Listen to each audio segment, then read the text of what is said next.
Assalamualaikum warahmatullahi wabarakatuh. My name is Muhammad Hilmi bin Zainudin and I will represent my teammates to demonstrate a video about vehicle brake system, lab 4, disc brake, inspection, removal and refitting. So unfortunately, I don't have the equipment and apparatus to perform the lab activities, but I will be using my friend video as a reference to describe and demonstrate fully procedure of remove disc brake assembly, inspection of disc brake parts, refit disc brake assembly, and condition of disc brake parts, as well as the thickness measurement for the rotor disc. Okay, so before we can proceed with the demonstration of the lab procedures, firstly I'm going to share with you the equipment and apparatus that we use in this lab session. So obviously, firstly we're going to need a vehicle that have a disc brake system, so we can diagnose the brake disc system. And then we are going to need a car jack to jack the car, and we are going to need a jack stand to withstand the vehicle, and then we also need a cross wrench to loose the nut on the tires, and then we are also going to need a set of spanner to loose the nuts, and then we're also going to need pliers for easier grip, and we're always going to need a hammer to help us, and also for the measurement activities we are going to need a vernier caliper, and that's all the tools and apparatus that we need for this lab session. Firstly, I will explain about the disc brake system and how it works. When we dismantle the parts, we can find the wheel hub assembly, disc brake rotor, brake caliper assembly, the wheels, and the lug nuts. From the back, we can find the wheel hub, which assembles the wheels and the disc rotor, and the bearing inside it allows their smooth rotation.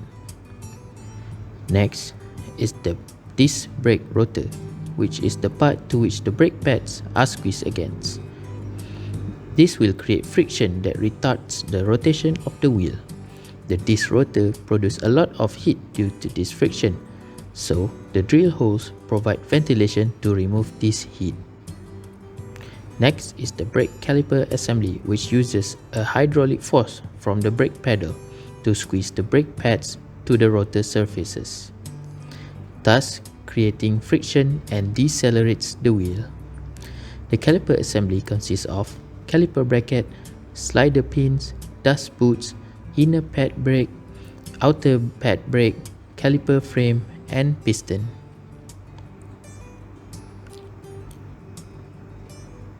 The caliper frame is having a banjo fitting through which the fluid will reach till the piston. The pressurized fluid from the pedal side is capable of pushing the piston with great force. Also, the caliper frame is free to slide along the slider pin within the fixed extent. Now we know the parts, let's see how it works. When you apply the brake, the caliper will receive the high pressure hydraulic fluid from the brake master cylinder. The fluid will push the piston, which makes the inner brake pad to squeeze against the disc rotor surface. As a result, the fluid backward force will push the caliper frame along the slide pin, which makes the outer brake pad to squeeze against the other side of the disc rotor. And that is how the working principle of a disc brake system. So firstly, I will explain about the procedure of removing the disc brake and the brake caliper from the vehicle. Firstly, we need to jack the car using a car jack and use a jack stand to withstand the vehicle. Next, we can take an air handgun to remove all the nuts from the wheels of the vehicle. Take out the wheel and put it under the vehicle for easy access later. Next, before we can proceed of removing the brake caliper and rotary disc, we need to turn the vehicle steering to left or right, depends on which part of the disc brake that you want to access. This is done for easier access or easier procedure of removing the disc brake from the vehicle. Next, we can remove the brake caliper assembly after both screw is loosened and removed using a torque wrench.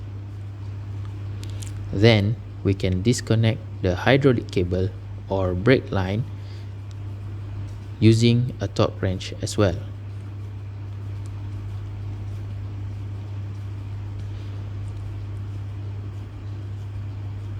Disconnect the brake line and flush all the brake fluid into a safe container that we can access later.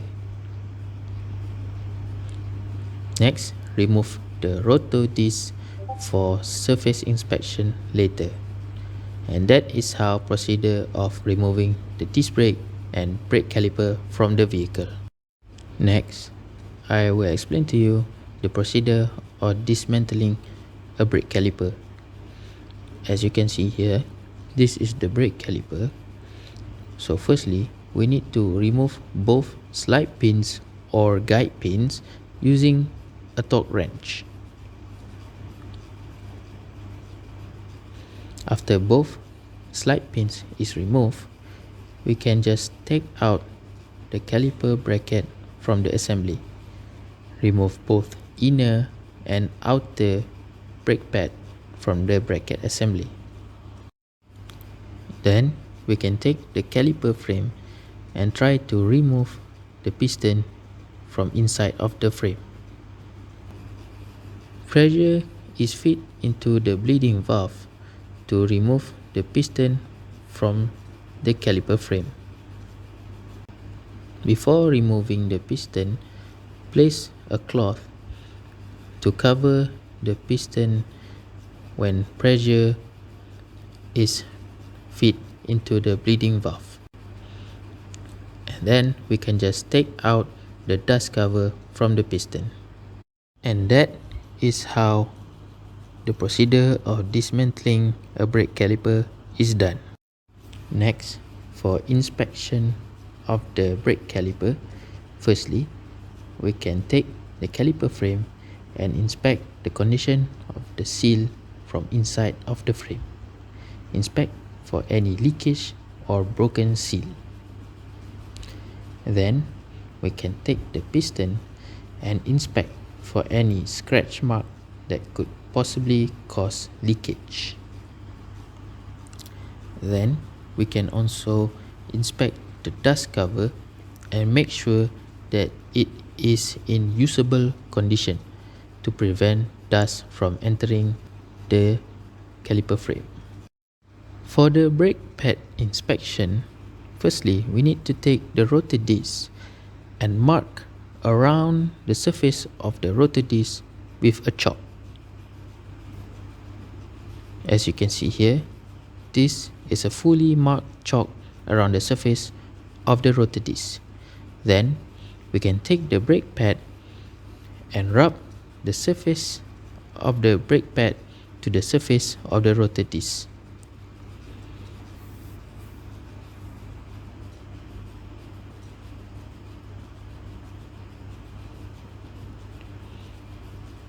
After the mark, inspect the brake pad surface. Check for any uneven surface. This way, we will determine the condition of the brake pad surface. Next, we can take the slider pin and roll it on a flat surface to determine the straightness of the slider pin. If the slider pin is not in a straight condition, then it will cause the brake to jam. Next, for rotor disc measurement, firstly, we need to divide the rotor disc to 6 parts and measure each part with a vernier caliper. From the result of the experiment, The first measurement that we obtain is 6.23 millimeter. For the second measurement we obtain is 6.22 millimeter. For the third measurement we obtain is 6.56 millimeter. For the fourth measurement we obtain is 6.23 millimeter. For the fifth measurement is 6.39 millimeter. And lastly, for the sixth measurement is 6.25 millimeter. Next, for the assembly procedure of the brake caliper assembly and the rotary disc to the vehicle wheel. Firstly, we need to assemble the piston and dust cover in the caliper frame. Then, we can take the inner and outer brake pad and insert into the caliper bracket. Then, we can just slot in the caliper bracket into the caliper frame. Then, take both of the slider pin and insert to each of its slot position. Then, before we can assemble the brake caliper, we need to assemble the rotary disc to the wheel hub first.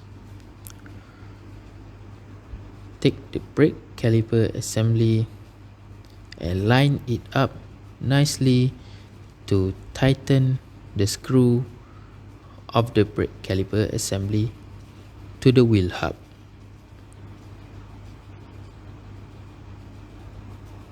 Tighten the screw using a torque wrench.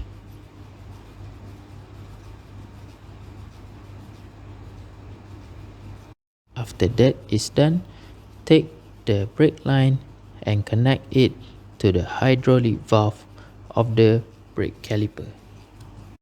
Tighten the brake line using the torque wrench as well.